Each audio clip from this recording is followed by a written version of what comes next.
से पहले भी 2 बार धरना प्रदर्शन कर चुके हैं, लेकिन ये कोई भी नहीं मिलना चाहते हैं सर। 1000 से भी ज्यादा संख्या। मुख्यालय को भी घेरे थे सर। मुख्यालय को भी गए थे, बेल्ट्रॉन ऑफिस भी गए थे, गांधी मैदान भी गए थे, उसके बाद धरना स्थल भी आए। कल से हम सभी। नमस्ते, झकास भारत आप देख रहे हैं पटना के गर्दनी बाग में। अब मेरे साथ अभी बेल्ट्रॉन के अभ्यर्थी हैं, इनसे हम लोग समझेंगे क्या गर्दनी बाग धरना स्थल, क्यों, क्या कारण हुआ कि आप लोग गर्दनी बाग धरना स्थल पे, क्या कारण है गर्दनी बाग को धरना स्थल आपको आना पड़ा। सर हम लोग जैसे बेल्ट्रॉन का अभ्यर्थी सब है, यहाँ पे जो हम लोग बेल्ट्रॉन डीओ का एग्जाम दिए थे सर, उसमें जो है वो जो नोटिफिकेशन निकाला था, नोटिफिकेशन में स्पष्ट रूप से लिखा हुआ था जिसका सीबीटी में 30 अंक होगा, जिसका हिंदी टाइपिंग में 30 वर्ड पर मिनट होगा, जिसका 25 वर्ड हिंदी टाइपिंग में 25 वर्ड पर मिनट होगा, और जिसका इंग्लिश टाइपिंग में 30 वर्ड पर मिनट होगा, उसका पैनल तैयार किया जाएगा। 19 जब 2019 में एग्जाम लिया था इससे पिछले बार, तो इस तरह से किया गया था, सबका सीबीटी में सबका मार्क भी दर्शाया गया था, लेकिन इस बार जो है किसी का भी मार्क भी नहीं दर्शाया गया है। ये तो नोटिफिकेशन के बिल्कुल विरुद्ध चल रहा है। जो इस बार इस क्राइटेरिया को पूरा किया है, जिसका ये मान के चलिए 30 वर्ड पर मिनट और 30 सीबीटी में लाया, और जो इस क्राइटेरिया को पूरा किया है उसको क्वालिफाइड घोषित करके छोड़ दिया गया है। ऐसा क्यों किया गया है ये अभी तक उसके ओर से कोई सूचना नहीं आया है। और जो है हम लोगों का जो टाइपिंग स्पीड है वो बहुत ज्यादा घटा दिया गया है। क्यों घटाया है इसका कोई जानकारी हम लोगों को नहीं दिया गया है। और 10 से 15 वर्ड सर 10 से 15 वर्ड पर मिनट घटा दिया गया, लेकिन इसका कोई जानकारी हम लोगों को अभी नहीं बताया जा रहा है। जैसे देखिए हिंदी इंग्लिश के एक मिनट जिसका इंग्लिश देखिए इंग्लिश के नाम पे कहीं ना कहीं फॉर्म भरवा के रुपया ठगने का कोशिश किया जा रहा है। इंग्लिश में फॉर्म जो भरवाया गया है, कितने का फॉर्म था? 1000 का, एक बच्चा 1000 का, 4 लाख बच्चा भरा था, तो समझ सकते हैं कितना हो सकता है। और इंग्लिश के नाम पे फॉर्म भरवा के उसका एक भी लिस्ट नहीं आया है, इंग्लिश वाला बच्चा एक भी नहीं लिया गया है, तो ये गलती कहीं ना कहीं गलती तो किया है ना।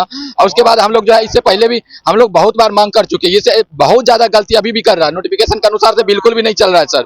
हम लोग यहाँ देखिए एमडी सर से, जितना भी सर से हैं पदाधिकारी सब हैं बेल्ट्रॉन में कार्यरत, सबसे बात करने का कोशिश की है, लेकिन कोई भी नहीं आ रहे हैं सर। हम लोग इससे पहले भी 2 बार धरना प्रदर्शन कर चुके हैं, लेकिन ये कोई भी नहीं मिलना चाहते हैं सर। 1000 से भी ज्यादा संख्या। मुख्यालय को भी घेरे थे सर। मुख्यालय को भी गए थे, बेल्ट्रॉन ऑफिस भी गए थे, गांधी मैदान भी गए थे, उसके बाद धरना स्थल भी आए। कल से हम सभी छात्र यहाँ पे सोए हुए हैं। कल से पूरा सुबह से हम लोग छात्र यहाँ पे हैं, लेकिन यहाँ पे कोई मिलने हम लोग को मिलने आए थे तो बोला एप्लीकेशन दे दो, हम उसके पास जाएंगे, उसको मंगाएंगे, लेकिन अभी तक वो नहीं आए। तो यहाँ रहने से हमको क्या फायदा मिला सर? कुछ फायदा नहीं मिल रहा है सर। हम लोग सोच रहे हैं आगे भी जो होगा सीएम सर के पास जाएंगे, और जितना भी मान के चलिए पदाधिकारी सर, आईटी मिनिस्टर सब है, सबके पास हमको जाना निश्चित है। क्या मामला क्या है? देखिए संक्षिप्त में बताना चाहेंगे। मामला यही है कि बेल्ट्रॉन द्वारा फरवरी 2024 में एक विज्ञापन निकाला गया था, 678/2024।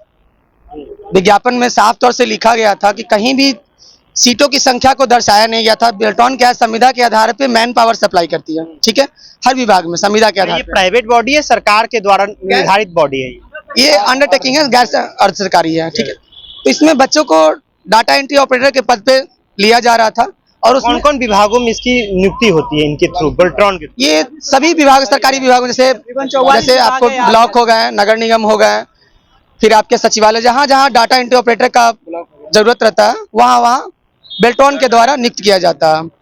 तो हम सभी लोगों ने फॉर्म भरा था, उस नोटिफिकेशन में साफ तौर से दिया हुआ था, जैसा कि जसवीर जी बताएं, कि हिंदी टाइपिंग 25 और English typing 30 word correct word सही रहता है, और सीबीटी में 30 नंबर जो आते हैं उन लोगों का मेगा सूची तैयार किया जाएगा, और लड़कियों लोग का आरक्षण 10% दिया जाएगा। ये साफ तौर से लिखा हुआ, कहीं भी नॉर्मलाइजेशन का जिक्र और कहीं भी सीटों की संख्या को नहीं दर्शाया गया है। सीटों की संख्या को नहीं दिखाया गया, तो कैसे फॉर्म भर दिया जाता है? और वहां पर ये 3 चीजें ऑप्शन दिए गए थे फॉर्म भरते समय। बच्चों को, जो बच्चे हिंदी में लेना चाहते हैं टाइपिंग चूज कर सकते हैं, हिंदी इंग्लिश दोनों, और इंग्लिश में भी। तो बच्चे तीनों क्राइटेरिया देखते हुए अलग अलग फुलफिल किए हैं। मगर इस बार जो पैनल तैयार किया गया 2025 में, बीच में अचानक नॉर्मलाइजेशन के लगाते हुए, नोटिफिकेशन जारी करते हुए जब स्कोर अंक जारी किया गया, तो उसमें साफ लिखा गया कि नॉर्मलाइजेशन के आधार पर हम पैनल तैयार करेंगे। तो नॉर्मलाइजेशन के आधार पर लगाते, ऊपर से क्या है कि नॉर्मलाइजेशन तो आप लगाए, मगर किस आधार पे 5000 बच्चे को ही आप सिलेक्ट किए, जबकि 2019 में जो भी बच्चे क्वालिफाई किए 7311 बच्चे क्वालिफाई किए। यानी आज से 5 साल पहले जब बेरोजगारी कम थी तो 7311 बच्चे क्वालिफाई किए, और आज 5 साल बाद जब बेरोजगारी और बढ़ती जा रहा है, दिन पर दिन युवाओं की संख्या रोजगार के प्रति जागरूक हो रहे हैं, तो आज सिर्फ 5000 ही बच्चे सिलेक्टेड होंगे, वो किस तरह से? और कहीं भी रिजल्ट में किसी भी तरह का पारदर्शिता नहीं दिखाई गई, जबकि 2019 में जो रिजल्ट जारी किया गया था उसमें सीबीटी अंक टाइपिंग स्कोर और हिंदी इंग्लिश दोनों टाइपिंग स्कोर दिखाए गए थे, मगर जिक्र नहीं किया गया है। इस बार प्रोविजनल लिस्ट में जिक्र नहीं किया, कहेंगे तो हम वो सारा कुछ हम आपको मीडिया में हम दिखा सकते हैं। इस बार वो जिक्र नहीं किया गया है और इस बार वो दिखाया गया यहाँ पर कि कट ऑफ के अनुसार हम 5000 बच्चे को लिए हैं। अब बताइए जनरल वाले को आप 21.21 से लिए, BC1 को कुछ से इससे कुछ लिए, और जितना सीट जिस जिस कैटेगरी के अनुसार आप दिखाएं उस कैटेगरी के अनुसार आप वो भी नहीं लिए हैं। एक बात बताइए, आप 2 बार बेल्ट्रॉन के मुख्यालय को घेरे, उसका क्या परिणाम निकला? उसका परिणाम यही निकला, लाठी डंडा मारकर बच्चों को भगा दिया जा रहा है। बेल्ट्रॉन द्वारा यही किया जा रहा है कि आपको जो करना है करिए, हमको जो करना होगा हम करेंगे। बेल्ट्रॉन डीबी भी करा रही है, डीबी कराने के बाद कहीं भी क्या होता है कि डीबी होने डॉक्यूमेंट वेरिफिकेशन होने के बाद एक फाइनल लिस्ट जारी होता है, उन सब बच्चों को फिर ज्वाइनिंग लेटर भेजा जाता है। एक तरफ बेल्ट्रॉन क्या कर रही है, डीबी करा रही है, अगले दिन फोन करके बुला रही है कि अपना ज्वाइनिंग लेटर आकर ले जाइए। ऐसा तो कहीं भी किसी विभाग में आप नहीं देखे होंगे। जब तक पूरे बच्चे को डीबी नहीं हो जाता तब तक किसी भी बच्चे को ज्वाइनिंग नहीं दे सकते हैं। तो बेल्ट्रॉन अपने बुलेट ट्रेन से भी आगे रफ्तार में चल रही है।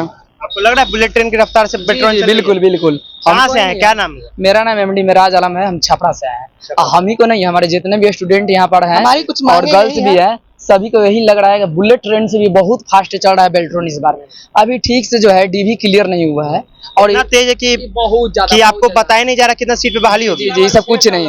देखिए इस बार जो है नोटिफिकेशन में कहीं ये जिक्र नहीं किया गया था कि आपका जो है सीट को निर्धारित है, ये सब कुछ नहीं था, ये गुप्त रखा गया था। जो भी स्टूडेंट क्वालिफाइड है उस सभी को पैनल बनाया जाएगा, ऐसा ही था 2019 में, इस बार भी ऐसे ही हुआ है। तो रखना तो कहीं से भी जायज नहीं है। जायज नहीं है, बात सही है, तो फिर ये नोटिफिकेशन में ये भी बोलना चाहिए ना आपको कि हम नॉर्मलाइजेशन के आधार पर और कट ऑफ के आधार पर आपका जो है रिजल्ट को पब्लिश किएंगे, उसके अनुसार जो है स्टूडेंट जो है जो तैयारी जो किया है, प्रिपरेशन जो किया है उससे भी बेहतर करता, ये सब पहले ही नोटिफिकेशन में बताना चाहिए ना। बेल्ट्रॉन का फॉर्म भरते हैं, उनका क्वालिफिकेशन क्या होता है? क्या 12 लेवल पे भरते हैं या ग्रेजुएशन लेवल जी पे? 12th लेवल पे भी है और ग्रेजुएशन लेवल पे भी है। तो बहुत सारा स्टूडेंट, आप लोग कौन है, 12th लेवल वाले ग्रेजुएशन लेवल वाले? 12th लेवल पर भरे थे फॉर्म को, ठीक है। और जो नोटिफिकेशन के हिसाब से जितना भी उसमें लिखा गया वो नियम को जो है बेल्ट्रॉन जो है उल्लंघन किया है, उस नियम को कोई भी फॉलो नहीं किया। एक चीज और है, जो हिंदी इंग्लिश में जितना 10 वर्ड पर मिनट काटा है, किस फॉर्मूला के आधार पर काटा है, एमडी साहब ये जवाब क्यों नहीं दे रहे? बताइए, हम सभी स्टूडेंट परेशान हैं। इतना अच्छा करने के बाद सभी स्टूडेंट जो है टाइपिंग मार कर दम 100% का 1000% कॉन्फिडेंस के साथ बोल दिया कि मेरा रिजल्ट हो जाएगा, हम लोग ज्वाइनिंग लेटर लेकर ही रहेंगे इस बार। और उसके बाद टाइपिंग का क्या निर्धारित क्या रहता है, क्या मापदंड निर्धारित है? टाइपिंग जो निर्धारित है ना, लिखा गया था 25 वर्ड पर मिनट हिंदी में लाइए आप क्वालिफाइड है, 30 वर्ड पर मिनट इंग्लिश में लाइए आप क्वालिफाइड है। और जो कंप्यूटर बेस हो गया CBT हो गया, उसमें लाया था कि 50% यानी 30 नंबर लाइए, उसमें भी आप क्वालिफाइड है। उसके बाद आपका फाइनल बनाया जाएगा। आपका कितना आया था? मेरा जो है CBT में बिना नॉर्मलाइजेशन का जो है 34 आया था, नॉर्मलाइजेशन करने के बाद ये 38 पॉइंट कुछ आया है। और हिंदी में जो है हम लोग टाइपिंग स्पीड था 6 मिनट कुछ सेकंड में मारे हैं, तो उसमें 37 का अप्रोक्स आया था। हम लोग कैलकुलेशन करके बैठ गए, हम श्योर 1000%। क्या नाम हुआ आपका? मेरा ललन कुमार प्रजापति नाम हुआ है कहाँ सर। से हैं आप? हम बक्सर डिस्ट्रिक्ट से हैं सर। सर आपकी हम क्या डिमांड है? सर हमारी डिमांड है कि जो एग्जाम ली गई है बिहार बेल्ट्रॉन के द्वारा वो निष्पक्षता से हो, उसकी एग्जाम जो भी हो चुका है, अब जो रिजल्ट पब्लिश हो रहा है वो निष्पक्षता से हो। और जो भी बच्चे यहाँ पर आए हुए हैं सबका ये समस्या है कि जो रिजल्ट जारी किया गया है उसमें कहीं पारदर्शिता नहीं है सर। हम यही मांग करते क्या हैं। कारण है कि पारदर्शिता नहीं दिखाई जा रही है, पहले दिखाई गई थी? सर इसमें ये तो हम लोग यही देख रहे हैं कि जब किसी का भी इसमें स्कोर कार्ड जो है, जो जिनका 5000 का जो लिस्ट आया है, ना उसका हिंदी का टाइपिंग स्कोर है, ना इंग्लिश का है, ना CBT का मार्क्स है। जबकि 2019 में जो पैनल निकाला गया था उसमें सारा कैटेगरी वाइज दिखाया गया था सर। अच्छा, आपका धरना कब से स्टार्ट हुआ है, कब तक चलने का उम्मीद है? सर ये तो धरना अनिश्चितकालीन तक चलेगा, जब तक उधर से कुछ ना कुछ दे दे, नहीं तो फिर हम लोग तो आगे की और कार्रवाई करते ही रहेंगे। आगे कुछ चार्ज हो रहा है, BPSC TRE के बच्चे जस्ट बगल में बैठे हैं आपके, लाठियां चली है उन पे सर। वो भी 100+ दिन से बैठे हैं धरना स्थल। सर हम लोग को उसे कोई फर्क नहीं पड़ता, यदि अग्नि परीक्षा भी देनी हो तो हम लोग उसके लिए तैयार हैं, क्योंकि हम लोग अपना अधिकार की मांग करते हैं। क्योंकि खैरात की हम लोग लेने के लिए नहीं आए हैं, मेहनत की है और उस तरह से हम लोग यहाँ पर आए हैं कि हम लोग का जो अधिकार है वो मिले। हम लोग जब क्वालिफाइड हैं, जब हम लोग मेहनत के आपकी सारी क्राइटेरिया को पार किए हैं, तो क्यों नहीं, आखिर क्यों नहीं दिया जाएगा? यहाँ पर सरकार किसकी है, कैसी सरकार है, कैसी व्यवस्था है जो ये सुन नहीं रहा है? ये बच्चा जो है, यहाँ पर जो युवा है, इनका भविष्य का क्या होगा? कौन इनका देखने वाला है? ना यहाँ पर कोई पार्टी भी आ रही है, ना कोई प्रशासनिक अधिकारी आ रहे हैं, कि कोई भी यहाँ सुध लेने नहीं आ रहा है। पटना के गर्दनी बाग में है और बच्चे यहाँ पे BPSC TRE 3.0 के जस्ट बगल में बेल्ट्रॉन के बच्चे यहाँ बैठ चुके हैं। और पारदर्शिता से लेकर कई मुद्दों के साथ यहाँ पे बैठे हैं। 2 बार इन्होंने बेल्ट्रॉन ऑफिस का घेराव भी किया, लेकिन उसके बाद इन्होंने बोला है कि कुछ हुआ ही नहीं। तो हम लोग अब गर्दनीबाग के धरना स्थल में बैठ गए और गर्दनीबाग के धरना स्थल का इन लोग का सफर कल से स्टार्ट हुआ है, आज दूसरा दिन है और ये सफर अभी अनिश्चितकालीन, बच्चों के द्वारा बोला गया है अनिश्चितकालीन हम लोग अभी धरना प्रदर्शन करेंगे। बेल्ट्रॉन का भी हम लोग खबर को लाने की कोशिश करेंगे, एक अपडेट को लाने की कोशिश करें। झकास बात से जुड़े रहे। मेरा नाम आदित्य कुमार हुआ, बहुत बहुत धन्यवाद।